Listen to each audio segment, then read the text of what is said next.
sini saya akan membagikan sedikit pengetahuan saya mengenai mata kuliah kami, yaitu metode penelitian dan penulisan karya ilmiah. Dan kita akan membahasnya secara berpoin. Yang pertama pendahuluan, yang kedua kajian teori, yang ketiga metode penelitian, yang keempat hasil pembahasan, yang kelima teknik menulis pre-note, dan yang terakhir adalah teknik menulis paragraf. Kita kembali pada poin yang pertama, yaitu pendahuluan. Pendahuluan adalah dasar atau titik tolak untuk menyampaikan kepada pembaca atau pendengar mengenai apa yang ingin kita sampaikan. Di dalam pendahuluan ini ada seorang ahli filsafat yang berasal dari Indonesia yang bernama Rocky Gerung. Ia menyampaikan bahwa di dalam pendahuluan berarti seseorang sedang menyampaikan tentang imajinasinya dalam suatu penelitian yang ia teliti dalam bentuk tulisan. Dan yang kedua adalah rumusan masalah. Rumusan masalah merupakan salah satu tahap terpenting dalam sejumlah atau beberapa hasil penelitian. Di dalam rumusan masalah ini juga memiliki kedudukan yang sangat penting dalam kegiatan penelitian tersebut. Karena tanpa rumusan masalah, maka suatu hasil penelitian atau yang dilakukan seseorang akan berakhir dengan sia-sia dan tidak akan membuahkan hasil apa-apa. Yang kedua, dalam rumusan masalah ini ada beberapa poin yang harus kita ketahui bersama. Yang pertama, observasi. Observasi yaitu suatu masalah yang muncul dari observasi, yang merupakan jenis masalah yang didapatkan dari pengamatan pada sebuah objek. Yang kedua, edukasi dari teori. Banyak hasil penelitian akan menghasilkan banyak teori, dan biasanya beberapa teori akan saling menguatkan satu sama yang lain. Karena melalui kebenaran dan teori ini tidak hanya pada rasio ataupun dalam praktiknya. Yang ketiga adalah kepustakaan. Hasil penelitian mungkin memberikan rekomendasi seperlunya yang dilakukan oleh seorang peneliti. Yang keempat adalah masalah sosial. Masalah sosial yaitu masalah yang ada di sekitar kita atau yang menjadi suatu berita hangat atau hot news yang menjadi sumber masalah dalam penelitian. Yang kelima adalah situasi praktis. Yang dimaksud adalah masalah yang muncul setelah sebuah program yang akan dilaksanakan atau yang sedang dalam proses. Pada proses evaluasi ini atau dari sebuah program, maka seorang peneliti dalam hasil evaluasinya akan dijadikan sebagai landasan dalam membuat keputusan tentang program yang dimaksud. Pengertian rumusan masalah. Rumusan masalah merupakan tulisan singkat berupa pertanyaan yang biasanya terletak di awal laporan atau proposal. Jenis-jenis rumusan masalah. Ada 3 jenis rumusan masalah. Yang pertama, rumusan masalah deskriptif. Yang kedua, rumusan masalah komparatif. Yang ketiga, rumusan masalah asosiatif. Rumusan masalah deskriptif dalam rumusan masalah yang berkaitan dengan pertanyaan dan pada keberadaan. Yang kedua, rumusan masalah komparatif ialah rumusan masalah dalam penelitian dalam bentuk variabel dan juga dengan variabel lainnya. Yang ketiga, rumusan masalah asosiatif. Rumusan masalah asosiatif ialah rumusan masalah dalam penelitian yang sifatnya menyenangkan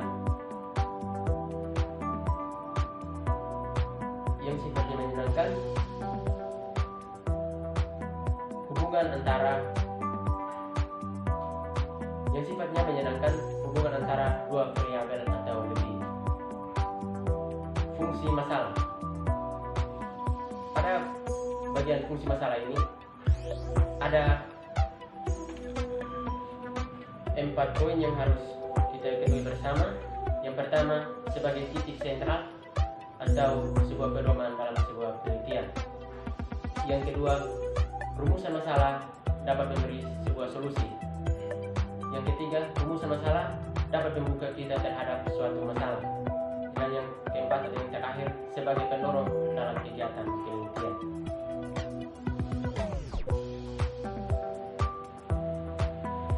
Kita masuk pada bagian yang ketiga, yaitu kajian teori. Kita masuk pada bagian yang kedua, yaitu kajian teori. Teori adalah seperangkat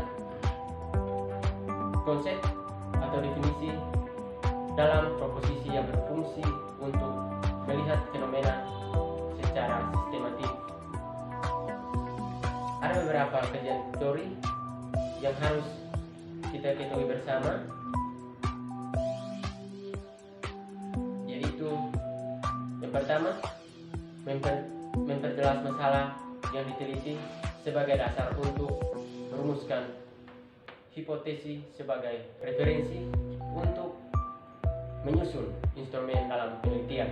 Yang kedua, memperjelas dan mempertajam ruang lingkup. Yang ketiga, membahas hasil penelitian sehingga selanjutnya digunakan untuk memberi saran.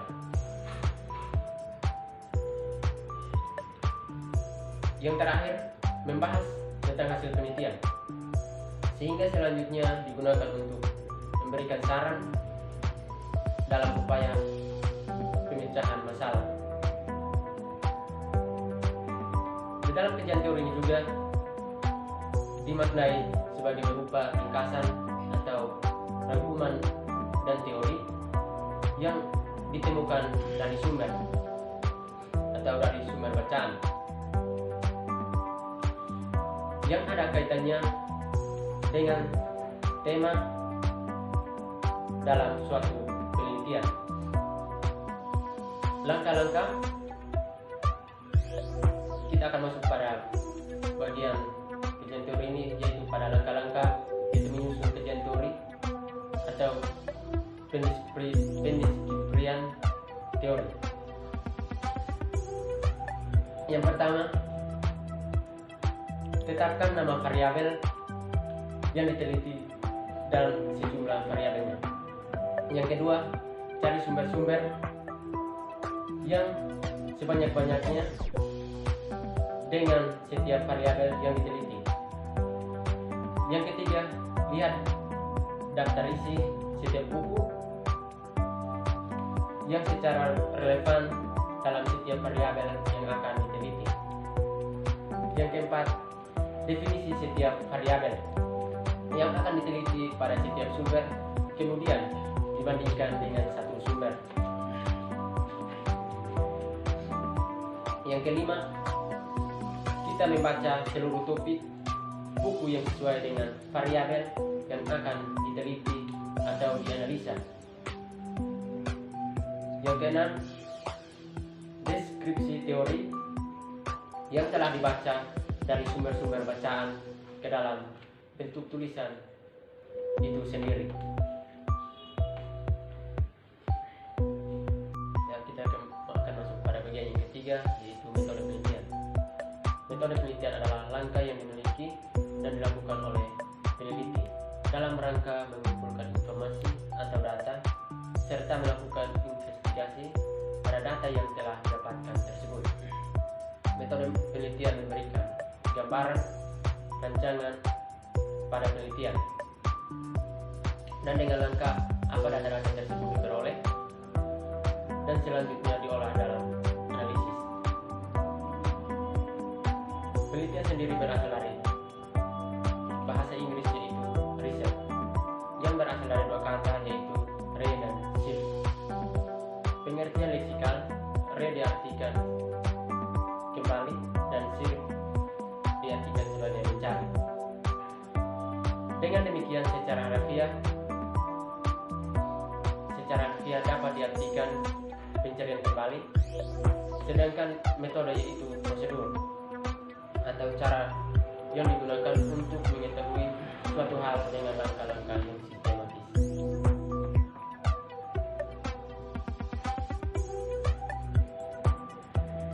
Sedangkan metode dalam dunia riset merupakan cara atau proses yang dilakukan oleh peneliti secara spesifik sebagai metode untuk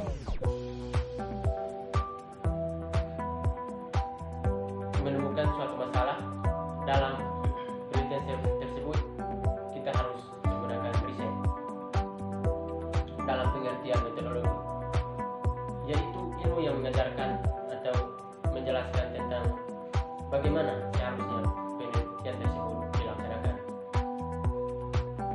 Metode penelitian biasanya didasarkan pada ciri-ciri ilmiah, yaitu ada 3 poin.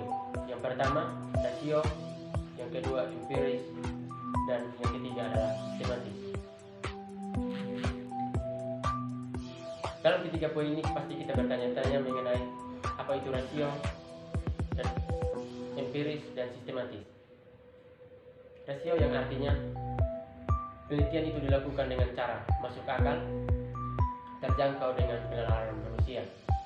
Empiris yang artinya kita melakukan dan diamati oleh indera manusia atau biasa disebut dengan pengalaman. Sedangkan secara sistematis artinya proses penelitian itu dilakukan dengan langkah-langkah yang tertentu dan logis.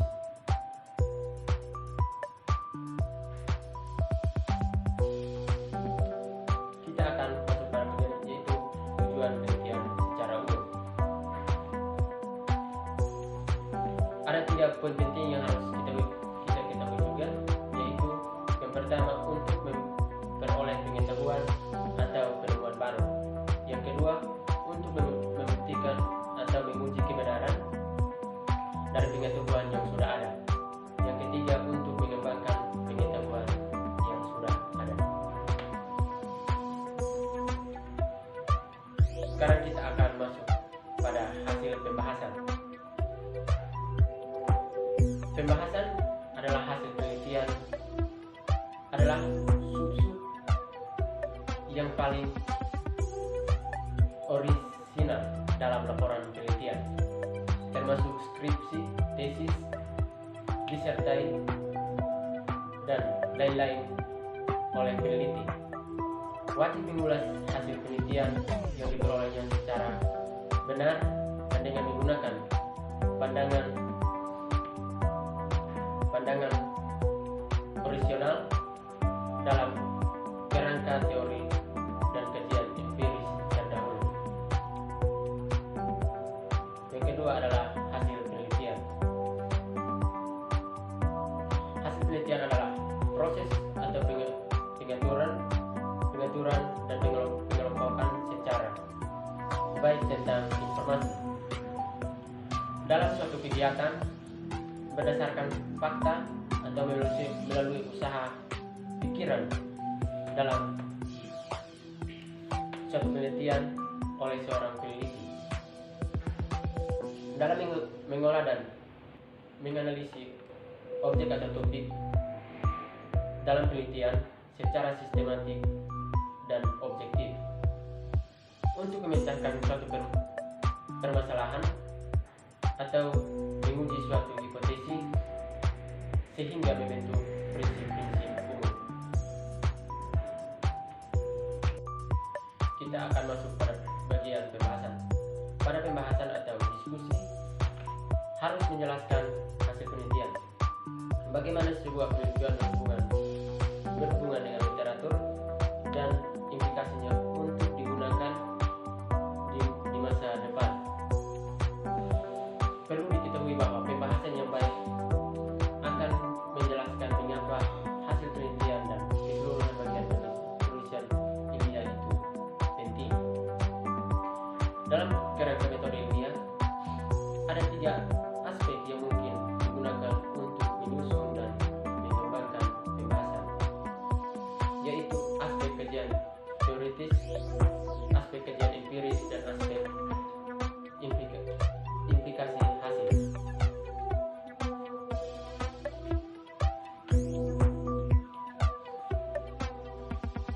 Dan kita akan masuk pada bagian yang kelima, yaitu teknik menulis.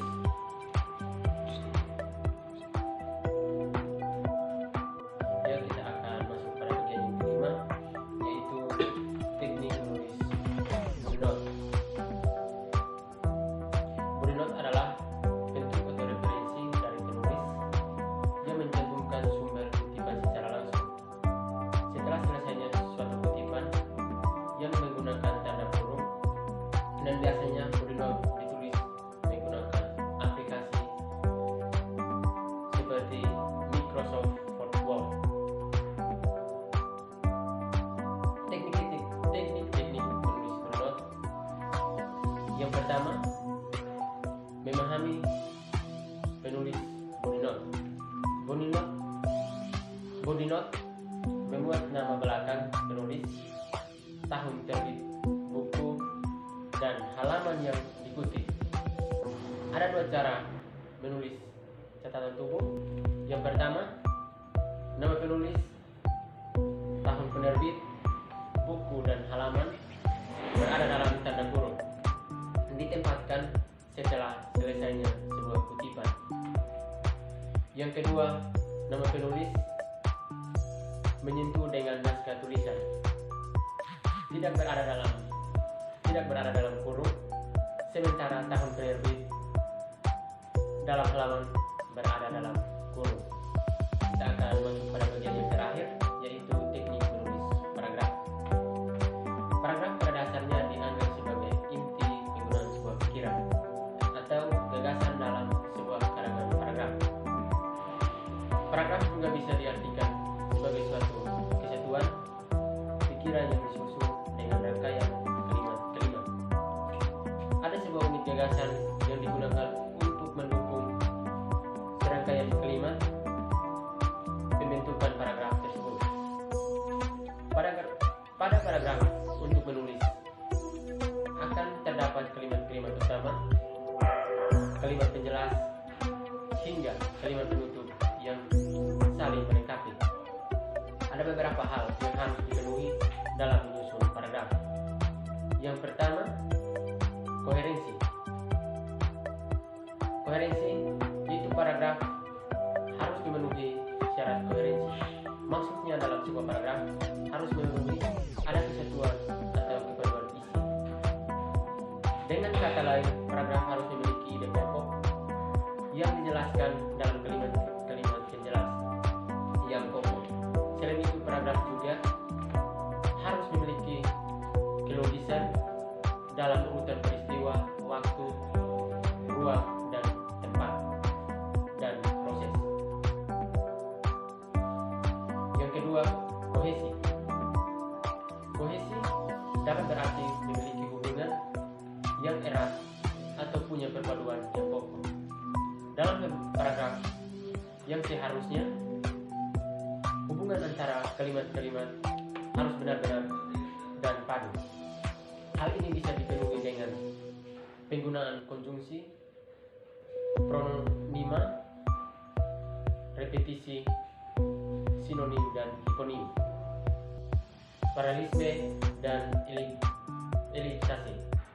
Tujuan yang penggunaannya adalah memadukan seluruh kalimat.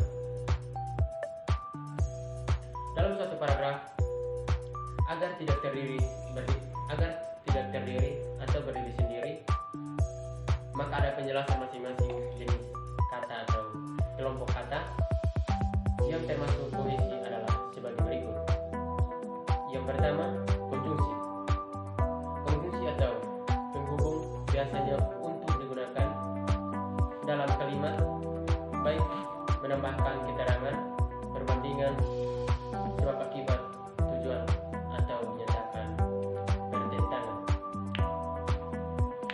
kedua, pronomina atau kata ganti. Kata ganti biasanya kita pakai adalah untuk menggantikan nama orang, termasuk saya, aku, kita, kami, kamu, dia, ia, beliau, mereka, dan nya. Yang ketiga, repetisi. Repetisi artinya pengulangan kata-kata yang diulang dalam suatu paragraf. Adalah kata-kata yang dianggap penting. Pengulangan ini dipakai ketika terdapat kata-kata yang tidak diganti dengan pronomina. Yang berikutnya, sinonim. Sinonim atau persamaan kata biasa digunakan untuk merangkai kalimat. Kesamaan kata atau kelompok kata bisa digunakan dalam tiap-tiap kalimat atau suatu paragraf. Sinonim kemudian digunakan sebagai kata ganti sehingga tidak selalu terdapat dalam kata-kata yang sama antar kalimat dalam suatu paragraf. Yang berikut, hiponim. Hiponim memiliki arti hubungan, makna umum dan khusus, atau makna kelas dan subkelas. Sebagai contoh, dalam suatu paragraf digunakan kata-kata buah-buahan dalam kalimat utama. Lalu dalam kalimat-kalimat penjelas dapat digunakan kata-kata kalimat utama. Lalu dalam kalimat tersebut, pada kalimat penjelas bisa dipakai kata-kata seperti jeruk, apel, dan sebagainya. Intinya ada kata-kata yang mengarahkan hal umum pada kalimat utama dan hal khusus pada kalimat penjelasnya. Yang berikut, paralelisme.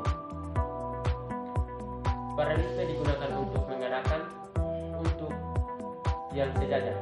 Sebagai contoh, dalam sebuah kalimat utama terdapat kata raja yang berarti perintah tertinggi suatu negara. Kemudian pada kalimat penjelas digunakan kata presiden, direktur, perdana menteri,